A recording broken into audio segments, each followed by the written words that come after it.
Imagine knowing exactly what your students are learning and exactly which steps you need to take next. Join us in Down with the Reading Quiz to craft meaningful and productive formative assessments that move away from gotcha moments of basic recall and toward assessing what your students actually can do. In this 30-minute free masterclass, we'll share 3 powerful assessment keys that work for any novel at any time of the year. Head to shop.bravenewteaching.com/masterclass to sign up, and we'll also send you a free workbook to keep track of all your notes. Once again, that's shop.bravenewteaching.com/masterclass to nail formative assessments forever. Hey, Amanda. Hey, Marie. What are you up to later? Want to join me for happy hour? I'm all in. And guess what's amazing? Our listeners and friends of the podcast can also join us because Brave New Teaching Happy Hour has officially launched. Cheers! Cheers, everyone. We are officially hanging out a little bit longer after school with an extended, extra private podcast feed just for you. Yes. Members of Happy Hour get extra 15 minutes of the podcast, give or take, because you know us, we run a little bit long. It's just kind of how we are. But if you would like to get in on this Happy Hour action, please join us. It is only $5 a month. Head to curriculumrehab.com/happy hour and get yourself signed up, because when you're there, Amanda, tell our friends what we do every month for our Happy Hour members. I think my favorite part is coming up with a new free resource for our listeners every month. And then we pretty much break down that resource and how to use it. We also like to have guests on to do extended episodes and even Q&A that's just for you about that resource. It's really exclusive and super private just for you. So if you are like us and you like hanging out, you like chit-chatting about all things that are teaching, teacher life, and everything under that umbrella, join us for happy hour and we will see you there. Bye. Bye. Well, hello and welcome back to Brave New Teaching. Today, Amanda and I are about to nerd out harder than I think we've ever nerded out before. Are you ready for this, Amanda? I cannot wait for today's topic. So, friends, if you have been around Brave New Teaching for a minute, you know that we are pretty hardcore committed to inquiry being the driving force in the classroom. We've talked about what we mean by inquiry. I mean, we've talked about inquiry in a lot of nebulous ways before. Today, we are digging into the nitty-gritty of why inquiry to drive curriculum, just making the case for that, and then like really what we mean by inquiry, what it is and what it isn't. And we're pretty excited. And for those of you who are currently taking our curriculum rehab course, or you're enrolled and you're kind of doing it as you go, this episode is going to be really helpful to you to reaffirm your why you've accepted this challenge and you're taking this journey, because this is not easy, or I think a lot more people would be doing it. And for those of you who are still new to inquiry and you're like, I've been listening, but I'm not ready to drink the Kool-Aid. I don't know how to get started. I don't really know what I'm doing, but I hear you all doing it and it sounds great. We're going to try to, peel back the veil a little bit more and make things a little bit more concrete for you. And dare I say, persuading you to join the team here. Oh, absolutely. And I'm going to give a quick spoiler alert. So the very end, we're going to talk about how schools are being accused of indoctrinating children and how we as teachers are taking the brunt of a lot of that accusation in media, in random social media, parent forums, community areas, that sort of a thing. And really, how do you say, no, I'm not, without coming off defensively? Well, it's through using inquiry in your classroom and providing that sort of evidence. And we are really excited to show it to you today. And so it's time to cue the music.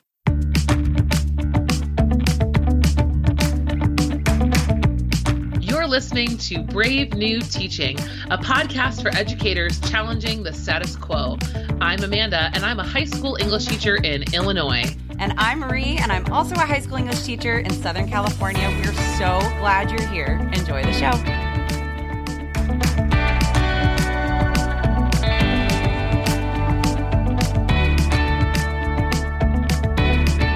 All right, my friend, let's talk about inquiry. Let's just dig into it, exactly all of the things. So I can tell you a little bit really quickly my journey into like starting with inquiry in my classroom. I have always liked the idea of asking questions and just finding out what students think. Asking quick writes was kind of, and still is, a lot of like a beginning strategy. If I'm beginning a class or if I'm beginning a big topic, I'll do quick writes, and we'll start with like a 1, 2, 3 method. I'll have 3 questions. Each question will like get a minute, and then 2 minutes, and then 3 minutes for students to write their response to something. And the questions are generally like short answer or free response kinds of questions. Started that early in my career. I knew the term essential question, and that's about as far as it went. I never quite connected my practice of quick writes with essential question and inquiry-based instruction and curriculum until honestly, like really getting to know you. That's when I realized, oh, I'm doing a lot of these things, and what I'm not doing correctly, now I understand what to do with inquiry to make it really potent and just amazing for my students. So that's kind of where I'm coming from. You have a much deeper, I would just say, field of work within inquiry. So let's let you kind of lay some foundation for us. Well, and Marie and I are always very vulnerable and honest with you on this podcast, and I will continue to be so. This came from my experience of getting knocked on my evaluations in lines of questioning. And there was a section on the Danielson rubric, I'm sure, which, for the most part is, it's whatever. But my boss, like her consistent feedback to me, regardless of the rubric. Wait, what's that? What's a Danielson rubric? Oh, you guys don't use the Danielson rubric? I have absolutely no idea what you're talking about, which leads me to believe that at least our California listeners might not know what you're talking about. Oh my goodness. Well. Okay. So it's the evaluation rubric that they use, at least for sure in Illinois, to evaluate teachers as distinguished, proficient, basic, or whatever the lower level is. Yeah, so basic. Okay. Yes, it's hotly contested. Charlotte Danielson, it's a thing. It's what we use. And there's a section in there about instruction. And that's kind of where I always struggled, was the questioning aspect of my courses. I was really good at a lot of things, but like asking questions, getting kids to ask questions, follow-up questions, like that was relatively absent from my teaching, which I realized from feedback from the people who were observing me. So that's like my vulnerable moment, is like, this was not something that came to me naturally, and maybe why I'm good at it. Because a lot of times, right, like if we have to learn something the hard way, we take our time learning it and make a lot of mistakes and then have to learn even more. So my journey through inquiry and learning about this, I also have like a heavy amount of imposter syndrome when it comes to calling myself anything close to being an expert. So, I just want to share our experience. And for me, the shift into inquiry in English, and this is a little bit different in content areas, meant moving away from a novel-centered unit and into a unit focused on an essential question, a good essential question. So a quick transformation would be, I used to have a To Kill a Mockingbird unit, back in 2008. And it was in January. And I was like, why do I hate myself? And so instead of it being a To Kill a Mockingbird unit, what it has became over time and practice was to what extent, what do we say? To what extent should something about empathy and social justice. I'm blanking on it right now, but the unit became centered around solving or coming up with a response to the question. And so it decentered the text, it decentered the teacher, it decentered a lot of things and centered the job of the students to answer the question with increasing sophistication over time. That's what we're talking about. Yes. And so, and I'm glad you said it decentered the text and it decentered the teacher. I always had a problem with being the sage on the stage. And a lot of this, I think, comes from the fact that I started teaching at 22 years old, and I was teaching seniors, and they were, they still are bigger than me, some of them, right? But they were my age in a lot of ways for all intents and purposes. So saying that just because I went to college and they hadn't gotten there yet didn't mean I knew more than them. I always found that problematic. Talk about imposter syndrome. I was like, I don't know. I read that book, 5 years ago, and you guys are reading it now. So you're going to know it better than I do. And I was used to get really nervous when we would talk about nitty gritty details to a book, because I felt like I was expected as the instructor to just know things and just remember all the colors of all the thread on all the dresses, right? And like all the symbols behind that. And like, it was very overwhelming. And I'm not that girl. I'm just not that person. I don't remember details like that unless there's a reason for them. And it just all felt arbitrary. It all felt extremely rando and arbitrary. Come to find out it is. Ding, ding, ding. Ding, ding, there we are. Like it totally is. There's a huge moment where I wouldn't say that my philosophy of teaching shifted to inquiry, but I accepted that like I was on to something for my own teaching practice. That when I was asking those questions and asking students to answer questions like quick writes, like it would be a big broad and then get, subsequently more specific with the questioning. And we would share out and do think, pair, share, like whatever kind of strategies I wanted to use. Those quick write questions were the beginning of good essential questions. Yes. They were not quite on the money because not all of them could be used for something that's like overarching. Some of them were a little too specific or a little too broad, and like getting into the ideas of essential questions and crafting them the way that we've been talking about on this podcast that we teach through curriculum rehab. I needed to kind of dive in a little bit more and do a little bit more just studying on my own terms. But I was always good at asking kids questions. I was always good at listening to their answers, but I didn't see the connection back to like a whole overarching sort of like conversation that would take you through an entire unit the way that we're talking about today. And I think to your point too, I think when we're talking about decentering the text and decentering the teacher, what the shift is for me too is not only, I was like you too, I would panic, especially in the first couple of years of teaching, like, oh my gosh, they're going to ask me about this little plot detail and I'm going to get it wrong. And I'm double checking Spark Notes right before. And my whole credibility is going to be shot because I'm not going to remember which eye Gatsby winked with. Yeah. Like what? None of them actually. But yeah. All of them. It was all of them. Yeah. I think that I could take a deep breath and really relax once I was able to understand that a novel was just as valuable as a short story, as a film clip, as a commercial, as a speech, and that we love literature so much as English teachers that sometimes we get so bogged down by prioritizing plot in our instruction. Like if you look at your 5 days of instruction or whatever you have in your situation, how many days are you spending on plot of a single novel? Even if you're even independent reading, like how many days are you spending on story, and how many days, minutes, hours, however you want to break it down, are you spending on all the other things? And so what it became before for me was, how do I fit in an article? How do I fit in this other thing?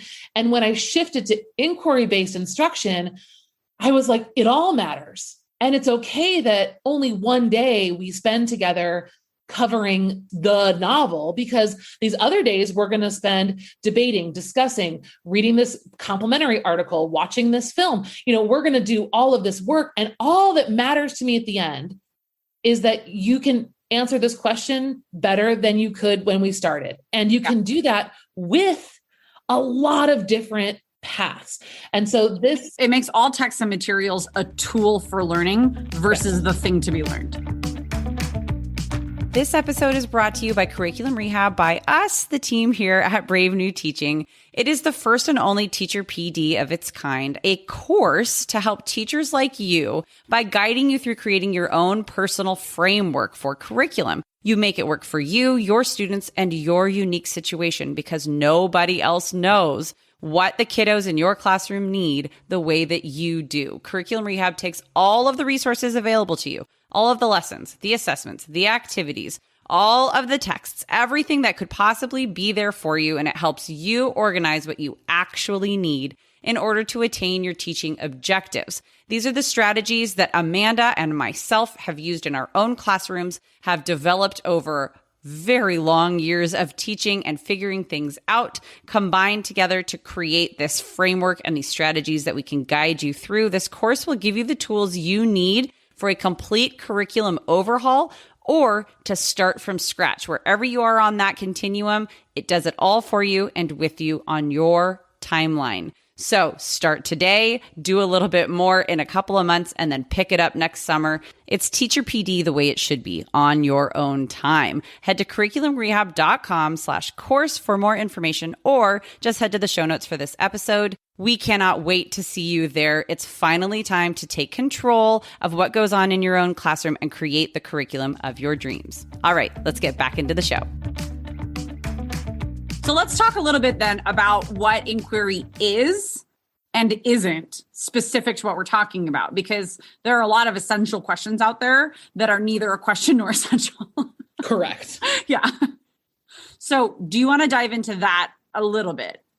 Yeah, I do. So an essential question is a question that is one, relatively universal, right? So something that could genuinely be a consideration that people actually think about, right? Like I see some people write questions like, to what extent does tension affect an author's choice in plot diagramming? It's like very, very niche down. Right. It's a question, but I don't know that it's like an essential question. That's like let's look at this passage and answer the question based on this 5 lines of text. That's not 100%. A 6-week unit question. Yeah. Yeah. There's something that really kind of makes students sit back and think, or they make students jump up and give you their immediate answer because they think they know. And then as you layer in text throughout the unit, they think, I was actually thinking about a great example for science. I think science courses oftentimes focus on like a concept, like big conceptual things. So maybe something in terms of mitosis or cells.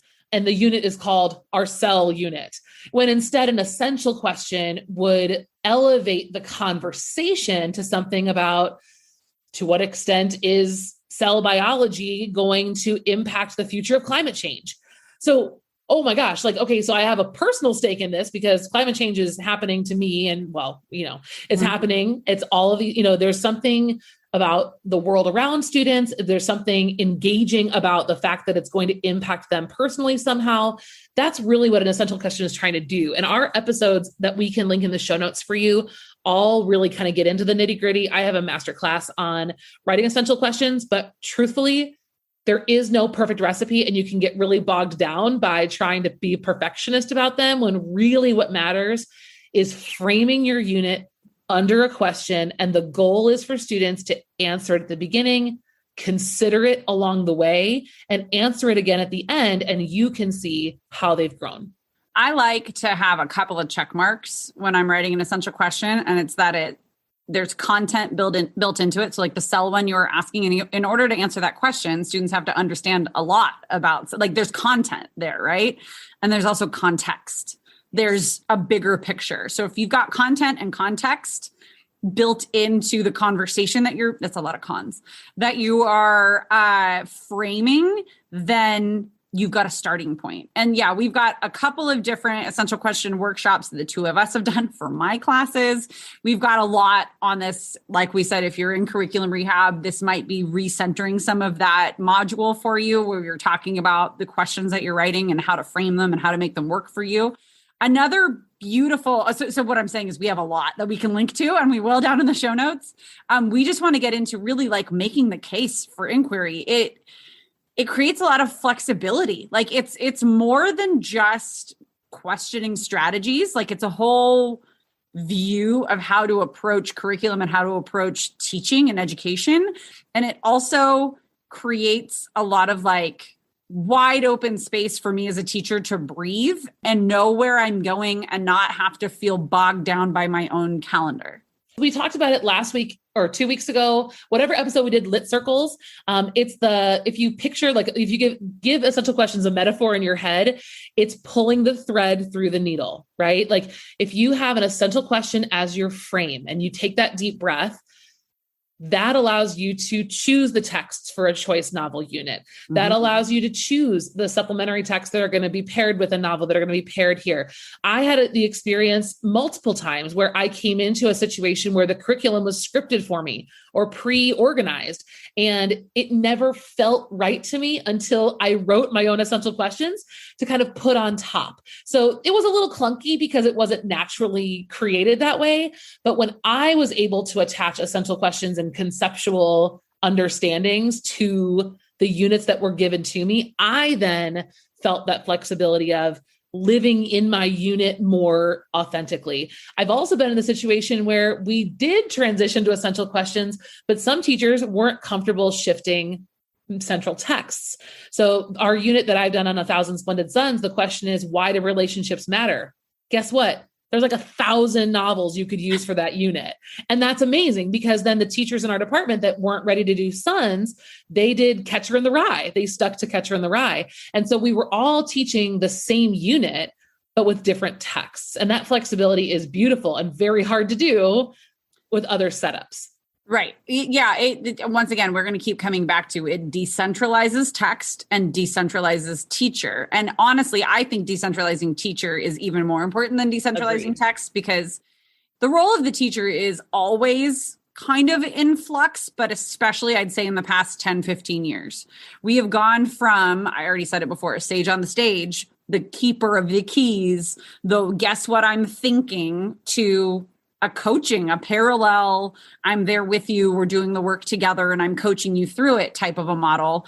At least that's where I've seen it going in a lot of places. And it's a much more, for me, invigorating way to be an instructor. It's also more rewarding. Like the relationships to build are less like I'm not the gatekeeper of their learning anymore. They are the gatekeepers, students of their own learning, and I get to be there to help them, like provide them with the tools and train them along the way. It's just it's less exhausting. Like it's all the things. And I think what's important, to Marie's point, because I get a lot of questions about this too, is it's also not a free-for-all. Right. So it feels, when you hear this concept of decentering the teacher, you think, okay, well, then what are you doing? Right. Is it chaos? Yeah. And really the magic of inquiry-based learning is that there's a lot of things going on behind the scenes, a lot of things. To your point, it's like when I hear, let students, when I used to hear, and even sometimes when I see outside of my own like ELA context, which I completely understand. And I like get that backwards and forwards. But I see like explorative learning, let students be the guide. My knee jerk is to be like, and then just let there be chaos and let me run around trying to control everything. No. It means I am the ultimate guide. I am the bumpers on the sides of the, I don't know, what am I trying to say? The bowling alley? The bowling. Yeah, I was going for bowling alley. Thank you for going with me on that journey. I create and I guide them through all of that, but students are the ones on the gas pedal. My metaphor. They're the bowling balls? My metaphor got lost in there. But like, once again, to talk about choice novels, I don't have to have read any of the books that they're reading. If I know that like somehow it fits genre wise or whatever it is, it allows that flexibility to just ask a question and keep asking that question and forms of that question and subsets of that question. And students are then really focused on answering the question and building their own skills to be able to, like you said, answer it better and better and better as each layer of education is thrown on top. It's like the best.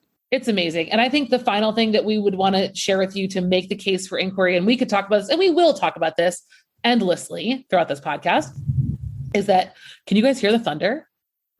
Ooh, it just started thundering here. People on my roof because I'm in my classroom and we've had endless construction. So it could be your thunder, but it did just get very dark where you are. Yes. No, I just have people on the roof shaking the roof tiles. It's cool. That's fine. All right. Thank you, listeners, for hanging with us. We're getting a early September thunderstorm here. It's kind of exciting. I love this weather. But back to inquiry. I got it. Marie kind of teased you guys at the beginning of the episode, and I think this is really important and not something that we are necessarily experts on, but feel very, very responsible to share with you. Right? Is this idea that teachers are being accused left and right of indoctrinating or gatekeeping or whatever you might be, and by wherever you might live. Pushing agendas. Yeah. I mean, it's whatever the verbiage is, it's an attack. It's an attack on us as professionals, and it's hard to live with. And to a certain extent, we are making decisions, right? We are choosing texts, we are prioritizing certain things over other things. Like that's the nature of education. We have degrees, many of them that have equipped us to do so. So we are well within our bounds to make these decisions for the betterment of the future.